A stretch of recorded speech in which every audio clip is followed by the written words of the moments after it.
کیا وہ جو پیدا کر رہا ہے وہی نہیں جانتا؟ اگر وہ نہیں جانتا تو پھر کون جانتا ہے؟ یہ ایسے جیسے ایک ماں اپنے بچے سے کہتی ہے، عورتوں کو یہ کہتے ہوئے سنا ہے کہ بھئی میرے میاں صاحب تو نہیں کہتے مجھے پردہ کرو، بھئی میرے میاں صاحب تو نہیں کہتے کہ سر پہ دوپٹہ لو، ہمارے ابو نے تو ہمیں بھی کچھ کہا ہی نہیں، ہمیں آزادی دی ہے۔ سمجھتی ہوں مجھے بھی کبھی کسی نے نہیں کہا، تم وہ کیا کہیں گے مودودی صاحب کا بیٹا اور نماز نہیں پڑھتا؟ مولانا کھانا کھاتے کھاتے ایک دم رکے اور رکے کہنے لگے ما لہذا الکتاب، یہ کیسی کتاب ہے؟ لا یغادر صغیرۃ ولا کبیرۃ الا احصاها، کوئی ایک چھوٹی سی بات میں نے کہہ دیا، میں نے کہہ دیا۔ السلام علیکم ورحمۃ اللہ وبرکاتہ۔ کیسے ہیں آپ سب لوگ؟ تیار ہیں اللہ رب العزت کی باتوں کو اپنے دل پر اتارنے کے لیے کہ ایک آیت ہی اگر انسان کے دل پر اتر جائے تو اس کی زندگی بدل دینے کے لیے کافی ہے۔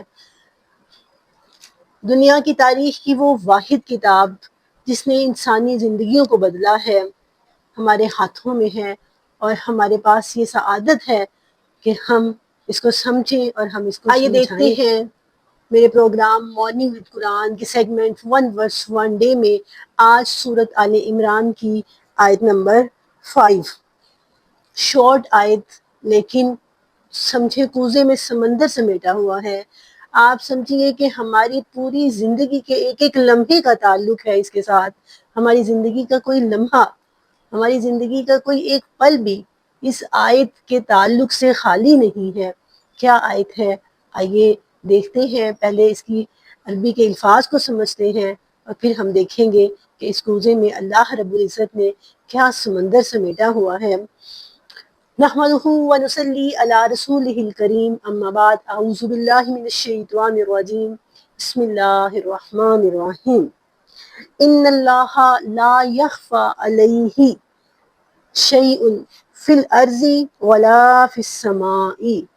ان اللہ، اللہ کا لفظ یخفی مخفی سے ہے، شیء کوئی چیز بھی، اور ارض کہتے ہیں زمین کو، اور سما کہتے ہیں آسمان کو۔ یہ دو لفظ آج ہم نے یاد رکھنے ہیں، ارض اور سما، سما آسمان اور ارض زمین۔ بار بار قرآن پاک میں یہ لفظ استعمال ہوں گے، کئی دفعہ ہم یہ پڑھیں گے، اسی لیے یہ دو لفظ آج آپ نے یاد کرنے ہیں۔ آئیے آیت کو دوبارہ سے پڑھتے ہیں اور دوبارہ سے اس کا ترجمہ دیکھتے ہیں۔ ابھی صرف ہم نے دیکھا ہے کہ پہلی نظر میں جب ہم آیت دیکھتے ہیں تو کچھ الفاظ ایسے ہیں جو ہاتھ ہمارا کچھ پہلے سے تعلق ہے، اردو سپیکنگ ہونے کی وجہ سے یا اردو بولنے والوں میں سے ہونے کی وجہ سے۔ ان اللہ لا یخفی علیہ، بے شک اللہ تعالیٰ، لا یخفی علیہ پوشیدہ نہیں ہے، علیہ اس پر، شیئن کچھ بھی، فی الارض نہ ہی تو زمین میں، ولا فی السماء اور نہ ہی آسمان میں، زمین اور آسمان میں ایسی کوئی چیز نہیں ہے جو اللہ سے پوشیدہ ہو۔ اس آیت کو اچھے طریقے سے سمجھنے کے لیے پچھلی آیت کی طرف چلتے ہیں، آیت نمبر 4۔ کہاں پہ ہم نے چھوڑی تھی؟ اللہ نے اپنی جو دو صفات پہ آیت کو ختم کیا تھا کہ اللہ عزیز ہے اور اللہ ذو انتقام، انتقام لینے والا ہے۔ جب کسی سے انتقام لینا ہے، جب کسی سے بدلہ لینا ہے تو آپ کو معاملے کا اچھی طرح پتہ ہونا چاہیے۔ جب آپ کو کسی معاملے کا اچھی طرح سے پتہ ہی نہیں ہے تو پھر آپ بدلہ کیسے لیں گے؟ پھر آپ انتقام کیسے لیں گے؟ آپ سزا کیسے سنائیں گے؟ دنیا میں دیکھیے، کوئی معاملہ ہے، کوئی مسئلہ چل رہا ہے، کوئی قتل ہو گیا ہے، کچھ بھی ہے، جج کے پاس وہ معاملہ جاتا ہے، کیا جج فوراً فیصلہ کر دیتا ہے؟ وہ نہیں کرتا، کیونکہ اس کے پاس غیب کا علم نہیں ہے، اس کے پاس شواہد نہیں ہے، وہ واقعے کو پوری طرح سے جانتا نہیں ہے۔ کیا کریں گی دونوں پارٹیز؟ وکیل ہائر کریں گی، وہ پورے مقدمے کی انویسٹیگیشن کریں گے۔ وکیل جو ہے انویسٹیگیشن کرنے کے بعد گواہوں کو اکٹھا کریں گے، گواہیاں لیں گے، شواہد اکٹھے کریں گے۔ لیکن اللہ کی بارگاہ میں ایسا کوئی معاملہ نہیں ہے۔ ان اللہ لا یخفی علیہ شیء فی الارض ولا فی السماء، اللہ کی آنکھ سے زمین اور آسمان کی کوئی ایسی چیز نہیں ہے جو پوشیدہ ہو۔ اللہ سے کچھ چھپا ہوا نہیں ہے، وہ تو خالق ہے۔ یہ بالکل ایسے ہی ہے جیسے اللہ تعالیٰ نے ایک اور جگہ فرمایا نا سورۃ ملک کے اندر، الا یعلم من خلق، تم نہیں جانتے کس نے پیدا کیا ہے؟ کیا وہ جو پیدا کر رہا ہے وہی نہیں جانتا، اگر وہ نہیں جانتا تو پھر کون جانتا ہے؟ یہ ایسے ہے جیسے ایک ماں اپنے بچے سے کہتی ہے، حالانکہ ماں ہر وقت بچے کے ساتھ نہیں ہوتی، جب تھوڑا بڑا ہوتا ہے، ہاں چھوٹے بچے کو جیسے ماں کہتی ہے کہ کیا مجھے بتاتے ہو کہ مجھے نہیں پتا۔ ہسبینڈ اور وائف کا اتنا گہرا ریلیشن ہوتا ہے، سکس سینتھ عورت کی مرد کے معاملے میں ویسے ہی بڑی تیز ہوتی ہے، تو وہ اپنے میاں کو کہے گی کہ آپ کچھ چھپا رہے ہیں، کوئی بات ہے۔ تو اللہ وہ تو کریٹر ہے، کہ وہ اپنی کریشن کو کیسے نہیں جانتا ہوگا؟ یہ ایسے ہی ہے جیسے آپ کسی موسٹلی ایسا ہوتا ہے، آپ کسی بلڈنگ میں، آپ کسی ہال میں، آپ کسی مال میں انٹر ہوتے ہیں تو وہاں پہ لکھا ہوتا ہے کہ کیمرے کی آنکھ آپ کو دیکھ رہی ہے، اور اکثر یہ بھی لکھا ہوتا ہے کہ یو آر بینگ واچڈ، آپ کو دیکھا جا رہا ہے۔ اور اکثر ایسا ہوتا ہے کہ آپ کال پہ بات کر رہے ہوتے ہیں تو بیچ میں آپ کو اکثر یہ میسیج آتا ہے کوالٹی پر بس آپ کی کال ریکارڈ ہو رہی ہے۔ تو اللہ کے ہاں کیمرے بھی لگے ہوئے ہیں اور ہماری کالز بھی ریکارڈ ہو رہی ہیں۔ وہ رب جانتا ہے، 7 سمندر کی تہہ میں موجود مچھلی حرکت کرتی ہے، وہ جانتا ہے۔ وَمَا تَسْقِطُ مِنْ وَرَقَةٍ إِلَّا هُوَ يَعْلَمُهَا۔ ایک پتا بھی گرتا ہے نا، دیکھیں کتنے پتے ہیں درخت پہ، ہزاروں لاکھوں ملینز کی تعداد میں، ان میں سے ایک پتا بھی گرتا ہے نا، وہ اللہ جانتا ہے۔ کبھی یہ مائک میں دیکھیے چیزوں کی سرسراہٹ کو سنیے، سنسناہٹ کو، بارش کی آواز کو۔ اب یہ دیکھیں یہ جیسے وائس میں اکثر آپ کو ملے گا، وائس افیکٹ میں بارش کی آواز ہے، اور پھر کیڑوں کی آواز ہے، اور ہواؤں کی آواز ہے، سمندر کی آواز ہے۔ تو یہ ساری آوازیں جو سن رہا ہے وہ تمہارے دل کی کیفیت کو بھی سمجھتا ہے۔ انتقام لینے کے لیے ضروری ہے کہ آپ کو معاملے کا پتہ ہو، اسی لیے اگلی آیت میں یہ فرمایا کہ اللہ سے کچھ بھی پوشیدہ نہیں ہے۔ اللہ تعالیٰ کے ساتھ یہی چیز ہے جو ہمارے تعلق کو بناتی ہے۔ کوئی انسپیکٹر ہمارے ساتھ نہیں لگا ہوتا، کوئی اللہ تعالیٰ نے کوئی ایسی ہمیں رپورٹ نہیں بنا کے دی ہوتی جو ہم نے روز کی روز سائن کرنی ہوتی ہے، کوئی سگنیچر نہیں ہے، کوئی روز کی پوچھ گچھ نہیں ہے۔ بہت سے گھروں میں ایسے ہوتا ہے مائیں نماز نہیں پڑھ رہی، بچہ نماز پڑھتا ہے۔ بہت سے گھروں میں ایسے ہوتا ہے ماں پردہ نہیں کرتی، بیٹی کرتی ہے۔ ایمان ہے نا، یہ ایمان ہے کہ لا یخفی علیہ شیء، کوئی چیز اس سے پوشیدہ نہیں ہے۔ آپ تنہا ہیں، رات کی تنہائی میں اٹھ کے آپ اپنے رب کے سامنے کھڑے ہوتے ہیں، کس وجہ سے؟ آپ کو یہ احساس، اما من خاف مقام ربہ، جو اپنے رب کے سامنے کھڑا ہونے سے ڈر جاتا ہے وہ آج بھی اپنے رب کے سامنے کھڑا ہوتا ہے۔ یہ اس کا اپنے رب سے یہ والا تعلق ہے کہ لا یخفی علیہ شیء، کوئی چیز۔ اکثر میں نے یہ کہتے ہوئے سنا ہے بچیوں کو، عورتوں کو یہ کہتے ہوئے سنا ہے کہ بھئی میرے میاں صاحب تو نہیں کہتے مجھے پردہ کرو، بھئی میرے میاں صاحب تو نہیں کہتے کہ سر پہ دوپٹہ لو، ہمارے ابو نے تو ہمیں بھی کچھ کہا ہی نہیں، ہمیں آزادی دی ہے پوری۔ میں سمجھتی ہوں مجھے بھی کبھی کسی نے نہیں کہا۔ یہ آپ کا اپنا یہ ایک دل کی کیفیت ہے۔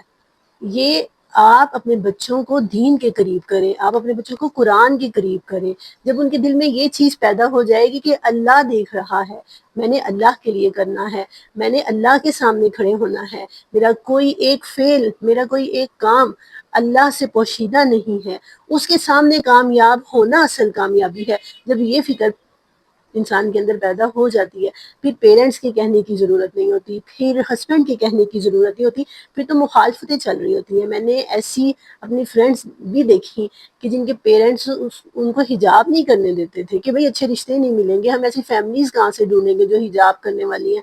ان کو مخالفتوں کا سامنا کرنا پڑا، 5 وقت کی نمازیں پڑھنے پر مخالفتوں کا سامنا کرنا پڑا، ان کو نقاب وغیرہ کرنے پر مخالفتوں کا سامنا کرنا پڑا، جا کے کوئی ان پر زبردستی کرے تو زبردستی کے کام تو ان کا تو کوئی فائدہ ہی نہیں۔ آپ کے سامنے کر لیا، جیسے ہی آزادی ملی اپنی مرضی سے سب کچھ کرنا پھر شروع کر دیا۔ یہ ایمان، ہمیں ضرورت ہے اپنے اندر پہلے ایمان اپنا پختہ کریں، اور اس کے بعد اپنے بچوں کی تربیت میں بھی یہ چیز دیکھیں کہ وہ اللہ کے ساتھ کس قدر جڑے ہوئے ہیں۔ سید ابوالعلا مودودی کا میں نے ایک واقعہ پڑھا کہ ایک دن ایسا ہوا وہ کھانا کھا رہے تھے گھر میں، جیسے موسٹلی ہوتا ہے دسترخوان پہ بیٹھے ہوئے، تو ان کی وائف نا ان کے بیٹے کو کہہ رہی تھی کہ بیٹا تم مسجد میں جا کے نماز نہیں پڑھتے، لوگ کیا کہیں گے کہ سید صاحب کا بیٹا ہے، سید مودودی صاحب جو جماعت اسلامی کے بانی ہیں، تفہیم القرآن کے مفسر، بہت بڑے اسکالر ہیں۔ دنیا کی کوئی ایسی لائبریری نہیں ہے جو ان کی بکس سے خالی ہو، آپ کسی بھی ملک چلے جائیں، کسی بھی ملک کی لائبریری میں آپ کو ان کی بکس ضرور ملیں گی۔ اچھا، ان کی وائف اپنے بیٹے سے کہہ رہی ہے کہ تم لوگ کیا کہیں گے، مودودی صاحب کا بیٹا اور نماز نہیں پڑھتا۔ مولانا کھانا کھاتے کھاتے ایک دم رکے اور رک کے کہنے لگے بیٹا نماز ضرور پڑھنا، لیکن اس لیے نہ پڑھنا کہ مودودی صاحب کے بیٹے ہو، اس لیے پڑھنا کہ یہ اللہ کا حکم ہے، تو ضرورت ہے خود بھی اللہ سے جڑے اور اولادوں کو بھی جوڑے۔ آپ تنہا کسی جنگل میں گزر رہے ہوتے ہیں، تنہا کہیں پر آپ سفر کر رہے ہیں، وہاں پر بھی آپ 5 وقت کی نماز پڑھتے ہیں۔ کون سی فورس آپ کے ساتھ لگی ہوئی ہے جو آپ کو وہ نماز پڑھا رہی ہوتی ہے؟ اللہ کی ذات پر ایمان کی فورس ہے۔ روزہ اس کی بہترین مثال ہے۔ آپ کے پاس کوئی نہیں ہے، سخت گرمی میں، شدید پیاس میں، ٹھنڈا پانی پاس موجود ہے، آپ نہیں پیتے، کیوں؟ لا یخفی علیہ شیء، اللہ سے کچھ بھی پوشیدہ نہیں ہے۔ آپ کسی پر زیادتی کر سکتے ہیں، آپ کے پاس اختیار ہے، گھر کا بڑا سربراہ آپ کے ہاتھوں میں ہے، آپ نہیں کرتے، کیوں؟ لا یخفی علیہ شیء، آپ انتقام لے سکتے ہیں، آپ کے پاس بدلہ لینے کی پورا اختیار ہے، پوری قوت ہے، آپ نہیں لیتے، کیوں؟ اللہ کے نبی نے فرمایا ہے کہ بہترین مومن وہ ہے کہ جو بدلہ لینے کا اختیار رکھتے ہوئے معاف کر دیتا ہے۔ پہلوان وہ نہیں جو پچھاڑ دے، پہلوان وہ ہے جو اپنے غصے پر قابو پا لے۔ یہ وہ چیزیں ہیں، یہ وہ ایمان ہے جو آپ کو نیکی کے راستے پر چلنے پر آمادہ کرتا ہے، اور ایسی ہی نیکیاں قبول ہوتی ہیں۔ کسی کے کہنے پہ پڑھی ہوئی نمازیں، کسی کے کہنے پہ کیا ہوا نقاب، کسی کے کہنے پہ کیا ہوا صدقہ و خیرات، اور کسی کے کہنے پہ لگ کے پڑھا ہوا قرآن، اور کسی کی دیکھا دیکھی، اچھی بات ہے کسی کے دیکھا دیکھی، لیکن جب تک دل سے نہ اٹھے، جب تک آپ کا دل اپنے رب سے نہیں جڑتا، اسی چیز کو تو اللہ نے کہا کہ الا من جاء بقلب سلیم، جنت میں کون داخل ہوگا؟ جو اللہ کے پاس قلب سلیم لے کر آئے گا۔ بڑی بڑی نیکیاں اس قلب سلیم سے پیچھے رہ جائیں گی۔ قلب سلیم وہ صاف ستھرا دل جو اللہ سے جڑا ہوا ہوگا۔ ہوتا ہے نا، ہمارے گھر میں مہمان آئے ہیں، فٹافٹ اٹھ کے گھر کا وہ حصہ صاف کر لیتے ہیں جہاں مہمان نے بیٹھنا ہے۔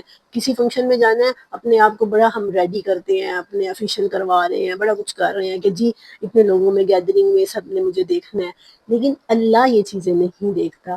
اللہ کو ہمارا صاف دل چاہیے، یہ اوپری یہ ظاہری چیزوں کو چھوڑ کر جب تک ہم اپنے اندر کو چینج نہیں کرتے ہم، اور اس کے لیے ضروری یہ ہے قرآن کو سمجھیں، قرآن سے جڑیں اور مسلسل جڑے رہیں، مسلسل روز کی ایک آیت، 1 verse 1 day، اپنی صبح کا آغاز قرآن سے کریں اور روز کی ایک آیت سمجھیں۔ ایک آیت بھی اگر آپ کی زندگی کو، آپ کو سمجھ آ جاتی ہے، وہ آپ کی زندگی بدل دے گی۔ سید مودودی صاحب بڑی پیاری مثال دیتے ہیں، وہ کہتے ہیں کہ آپ 1,00,000 دفعہ پڑھیں لا الہ الا اللہ، ورد کریں، ہزاروں کروڑوں دفعہ ورد کریں، جب تک آپ کو اس کلمے کی سمجھ نہیں آئے گی، ذرا تھوڑی سی بھی سمجھ آ جائے گی، آپ کی زندگی بدل جائے گی۔ ہمارے ایک استاد محترم سمجھانے کے لیے کہا کرتے تھے کہ کہو 1 من شکر، 1 من گڑ، اور پھر پوچھتے تھے ہاں بھائی منہ میٹھا ہوا؟ ظاہرہ نہیں ہوتا۔ انہوں نے کہا اس میں سے ایک جو ہے وہ اس کا ایک ذرہ تم کھا لو، منہ میٹھا ہو جاتا ہے۔ تو سمجھنے کے لیے ایک آیت ہی کافی ہے۔ یہ آیت یو آر بینگ واچڈ، کوئی ہے جو تمہیں ہر وقت دیکھ رہا ہے، جسے کچھ بھی پوشیدہ نہیں ہے۔ اسی لیے مومن، بہترین مومن وہ ہے جس کی تنہائیاں پاک ہوتی ہیں۔ حدیث میں آتا ہے کہ بڑے بڑے ایسے لوگ آئیں گے جو بڑے نمازی ہوں گے، جنہوں نے بڑی نمازیں پڑھی ہوں گی، جنہوں نے بڑے روزے رکھے ہوں گے، بڑے بڑے لیکچر دیتے ہوں گے، حدیثیں سناتے ہوں گے، لیکن جب تنہائی میں جاتے ہوں گے تو جب تنہائی میں جا کے وہ گناہ کرتے ہیں۔ اب آج یہ جو موبائل فون ہے نا، اور اس پر ایک کلک، اتنے فاسٹ چلتے ہوئے کلک نے ہماری تنہائیاں پاک نہیں رہنے دی۔ تو اسی لیے آج ہم نے اس ایمان کو تازہ کرنا ہے کہ لا یخفی علیہ شیء فی الارض ولا فی السماء، زمین اور آسمان میں ایسی کوئی چیز نہیں ہے جو اللہ کی ذات سے پوشیدہ ہو، جو اللہ کے کیمرے سے پوشیدہ ہو، جو کوئی ایسی ہماری کال نہیں ہے، کوئی ایسی ہماری بات نہیں ہے جو ریکارڈ نہ ہو رہی ہو۔ اور پھر کیا ہوگا؟ ایک ریکارڈنگ کی صورت میں، ایک کتاب کی صورت میں ہمارے سامنے پیش کر دی جائے گی۔ سورۃ کہف میں آتا ہے وَوُسِعَ الْکِتَابَ، کتاب کھول کے انسان کے سامنے جب رکھی جائے گی اور مجرم اسے دیکھیں گے، کیا کہیں گے؟ مَا لِهَٰذَا الْکِتَاب، یہ کیسی کتاب ہے؟ لا یغادر صغیرۃ ولا کبیرۃ الا احصاها، کوئی ایک چھوٹی سی بات میں نے کہہ دیا، میں نے کہہ دیا، وہ بھی نہیں چھوڑا اللہ نے، الا احصاها، مگر وہ اس میں شمار کر دیا ہے۔ لا صغیرۃ ولا کبیرۃ، کچھ بھی چھوٹا نہیں ہے۔ کسی وقت اللہ کے راستے میں نیکی کا کام کرتے ہوئے دل کے اندر ریاکاری آ گئی، دل کے اندر بڑھوتری آ گئی کہ میں تو بہت نیک ہو گیا ہوں، میں تو پتہ نہیں کیا ہوں، وہ نیکی ضائع۔ تو اسی لیے تجدید ایمان کی روز ضرورت ہے، جس کے لیے ضروری ہے کہ ہم قرآن سے جڑے رہیں۔ اللہ سے دعا ہے کہ اللہ تعالیٰ ہمیں اپنی اس پاک کلام سے جوڑے رکھے، اور یہ مختصر زندگی قیامت آخرت کی دائمی اور ابدی زندگی کے مقابلے میں یہ جو چھوٹا سا اللہ تعالیٰ نے ہمیں لائف پیریڈ دیا ہے، اللہ ہمیں توفیق دے کہ ہم اس کی فرما برداری میں گزار دیں۔ آمین۔ وآخر دعوانا ان الحمد للہ رب العالمین۔